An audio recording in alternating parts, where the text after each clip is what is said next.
আসসালামু আলাইকুম। Welcome back to my YouTube channel. আজকে আমি আপনাদের সাথে আছি মোহাম্মদ ইমরান। নারায়ণগঞ্জের ফতুল্লার নৌকাঘাট হতে নৌকাযোগে রওনা করলাম কেরানীগঞ্জের কাউটাল কোন্ডা এলাকায়।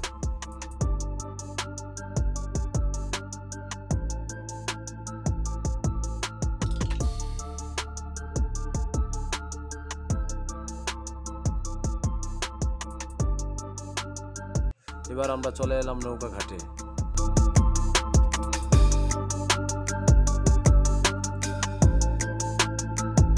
যাত্রী নামার পালা। ধীরে ধীরে যাত্রীরা সবাই নেমে এলো।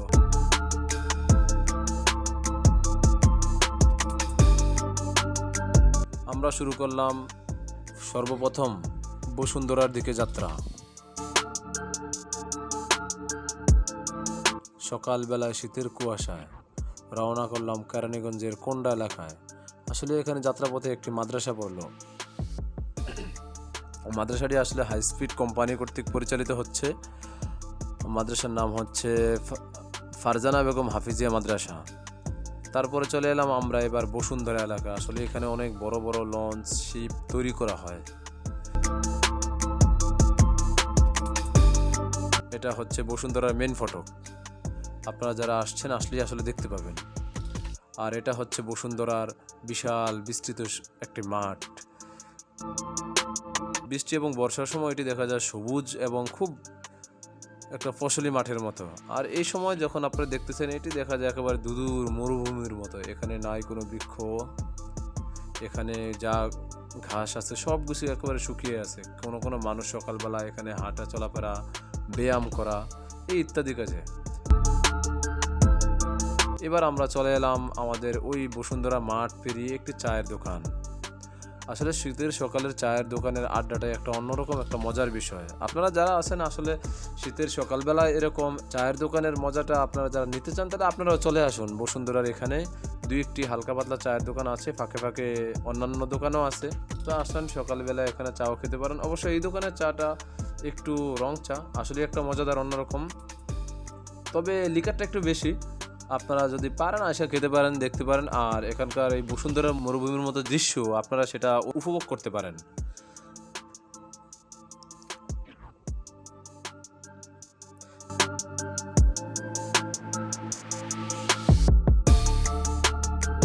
তারপরে আমরা এবার রওনা করলাম বসুন্ধরার গ্রামের মেঠো একটি পথ। আসলে এটি এমন একটি গ্রাম যেখানে শহর এবং গ্রাম মিশ্রিত একটি এলাকা। হ্যাঁ, যেখানে শহর গ্রাম মিশ্র যেটা দেখলেই বুঝতে পারবেন শহর গ্রামের মিশ্র একটা এলাকা। তারপর রওনা করলাম কোন্ডা এলাকার একটি মোড়, যেখানে রয়েছে কিছু ফাস্টফুডের দোকান। তা ফাস্টফুড সহ আমরা অন্যান্য একটি চাই। এখানে চলে আসলাম আমরা সর্বপ্রথম। এটাকে হোটেলও বলা যায় না, খুব সুন্দর একটা কুটুমবাড়ি বলা হয়। আপনারা আসতে পারেন কুটুমবাড়িতে। এখানে ফাস্টফুড, অন্যান্য খাবার, হ্যাঁ, যাদের গার্লফ্রেন্ড আছে তারা গার্লফ্রেন্ড নিয়ে এখানে ঘুরতে আসতে পারেন। যাদের বয়ফ্রেন্ড আছে তারাও বয়ফ্রেন্ড নিয়ে এখানে ঘুরতে আসতে পারেন। আমরা ভিতরে এলাম, এখানে দেখলাম অবশ্যই সকালবেলা তো ভিতরে একটু বন্ধ আছে। তারপরে অন্যান্য ফাস্টফুডের দোকান আছে যেখানে ভালো ভালো ফাস্টফুড হয়, সবজিরও হয়, সর্বোচ্চ আর বিভিন্ন আপনারা আসলেই দেখতে পারবেন। এবার আমরা আসি আরেকটা দোকান, আরেকটা আছে, স্টল আছে যেটা ইস্টু কুটুম নামের। ইস্টু কুটুমে এখানেও আমরা একটু গিয়ে দেখি কী অবস্থা। এখানে দেখা যায় মোটামুটি এখানেও বাহির থেকে এটা তালাটা বন্ধ আছে যেহেতু সকালবেলা। তো আমরা আসি ভিতরে, আসলে পরিবেশটা কেমন। ভিতরে পরিবেশটা আসলে খুবই সুন্দর। হ্যাঁ, সাজানো একটা সুন্দর পরিবেশ। উপরেও বসার জায়গা আছে দেখা যায়। আর তারপরে আছে, এটা ছাড়াও আমাদের আরেকটি আছে পাশে। ওয়াও, এটি তো অন্যরকম একটি সুন্দর পরিবেশ। এটা আসলেই দেখার মতো, একেবারে পুরা কি বলে গ্রামের সেই মানে ঐতিহ্যের কথা মনে করে দেয়। যেটি সুন্দরভাবে তৈরি করা হয়েছে, বাঁশ কাঠ ইত্যাদি দিয়ে তৈরি করা। সাথে বাংলাদেশের পতাকাও আছে। আপনারাও আসতে পারেন, দেখতে পারেন, উপভোগ করতে পারেন। সুন্দর, ওয়াও ওয়াও, আসলেই খুবই সুন্দর একটি জিনিস। খুবই সুন্দর একটি হোটেল এবং রেস্টুরেন্টের মতোই। ওয়াও, ভিতরে কি ওয়াও, হইচই। আসলে একটা হইচই করার মধ্যে সুন্দর একটি জায়গা। এটা আপনারা আসলেই বুঝতে পারবেন সেই একটা জিনিস, এটা হইচইয়ের মতোই। দেখি আমরা আর কি আছে এখানে। ভিতরে তো বন্ধ আছে, আমরা আপনাদেরকে দেখাতে পারলাম না, অন্য একদিন আবার আসলে দেখাবো কি আছে ভিতরে। হ্যাঁ, আসলে খুবই সুন্দর একটি জিনিস। এবার ওয়াও! পাশে আরেকটি রয়েছে। পাশে এটি হচ্ছে কি? এটি হচ্ছে আপনাদের একটি দোলনা। সেই বাচ্চাসহ যেসব মহিলারা আসতে পারেন তারা এখানে বসে দোলনায় দোল খেতে পারেন। কোনো সমস্যা নাই। এদেরকে ফি কেটে রাখবে কিনা তা জানি না। তো আপনারা এসে দেখতে পারেন। যাই হোক, পরবর্তীতে আমরা চলে এলাম কোন্ডা এলাকার একটি মাছ বাজারে। এটি আসলে বড় মাছ বাজার না, ছোট নিজেদের কয়েকটি মাছের স্টল। এখানে তারা দেশীয় বিভিন্ন মাছ এবং অন্যান্য মাছও বিক্রি করা হয়। পাশে আমরা চলে এলাম আরেকটি, এটা কিসের দোকান? হ্যাঁ, এটি একটা ভ্যান গাড়িতে ভ্রাম্যমান সবজির দোকান। এখানে মানে স্থায়ীভাবে কোনো সবজি বা মাছ পাওয়া যায় না, তো এখানে ভ্রাম্যমান হিসেবে এইভাবেই সবজি বেচা কেনা হচ্ছে। তারপরে কি লাল শাক, ধনিয়া পাতা, অন্যান্য শাকসহ। আসুন আমরা এবার চলে এলাম ধীরে ধীরে গ্রামের রাস্তার পথে, যেটি শহর এবং গ্রাম মিশ্রিত একটা মনোভাব। খেজুর গাছ, সুন্দরী দৃশ্যটা, আপনারা আসতে পারেন। তারপরে আমরা চলে যাচ্ছি গ্রামের সুন্দর দৃশ্য উপভোগ করতে। ওয়াও, এটি তো খুবই সুন্দর একটি খেজুর গাছ দেখা যাচ্ছে। এখানে রসের জন্য তৈরি করা হচ্ছে।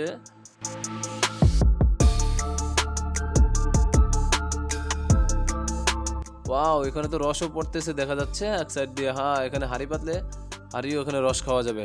যাই হোক, তারপরে আমরা চলে আসলাম ভ্রাম্যমান আরেকটি সবজির দোকান। এখানে মহিলারা কিছু সবজি ক্রয় বিক্রয় করতেছে। তা আসলে বোঝা যায় এই এলাকায় স্থায়ীভাবে কোনো সবজি নাই, যেটা আমরা বুঝতেই পারি। এই যে আরেকটি দেখা যায়, এখানেও গাড়িতে করে সবজি বিক্রয় করা হচ্ছে, যেহেতু এলাকাটা স্থায়ীভাবে এরকম উন্নত না, যেটা গ্রাম এবং শহর মিশ্রিত। যা হোক, আমরা এবার চলে যাচ্ছি নিজেদের আবার পুনরায় ফিরতি ফতুল্লার পথের দিকে রওনা করলাম। গ্রামের মানুষ নিজ নিজ কাজে রওনা করছে এবং আমরাও চলে যাচ্ছি আমাদের নিজ গন্তব্যে। কিছু মানুষ সকালবেলায় হালকা পাতলা যানজট চলাচল, দিনের বেলা আরেকটু বেশি হয়। তো এখানে মোটামুটি ভালো সূর্যের কিরণ, সকালবেলার কুয়াশা, খুবই একটা মনোরম সুন্দর একটি দৃশ্য।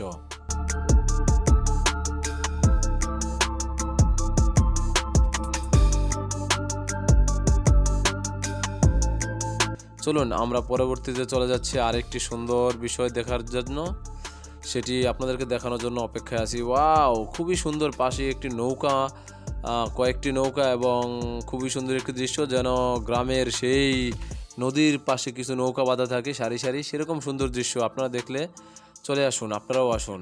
হ্যাঁ, সামনে আমরা আরেকটি মাছের দোকান বলা হয় এটাকে, মাছের বাজার বলা চলে না, মাছের দোকান। হ্যাঁ, সামনে আরেকটি মাছের দোকান পাইলাম।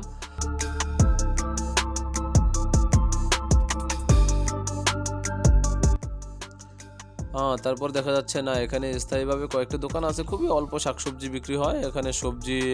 শীতের সবজিগুলো মোটামুটি ভালো পাওয়া যায়।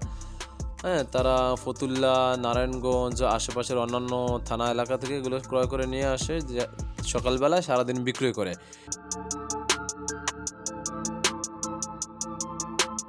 হ্যাঁ, তারপরে আমরা চলে আসলাম আরেকটি মাছের স্টল। চলে আসুন আমরা সেই মাছ বাজারটি দেখে যাই। এটা মোটামুটি কোন্ডা এলাকার একটু বড় সড়ো মাছের বাজার।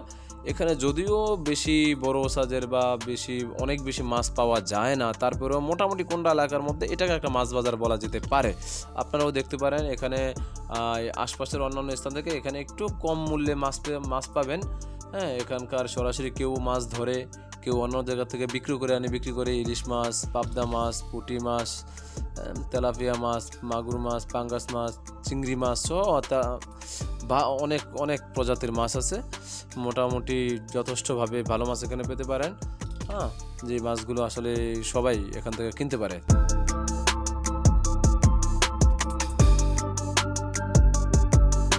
তারপরে আমরা রওনা দিলাম আমাদের গন্তব্য, সেই নারায়ণগঞ্জের ফতুল্লা। রওনা দিলাম নদীর দিকে। হ্যাঁ, আমরা চলে আসছি।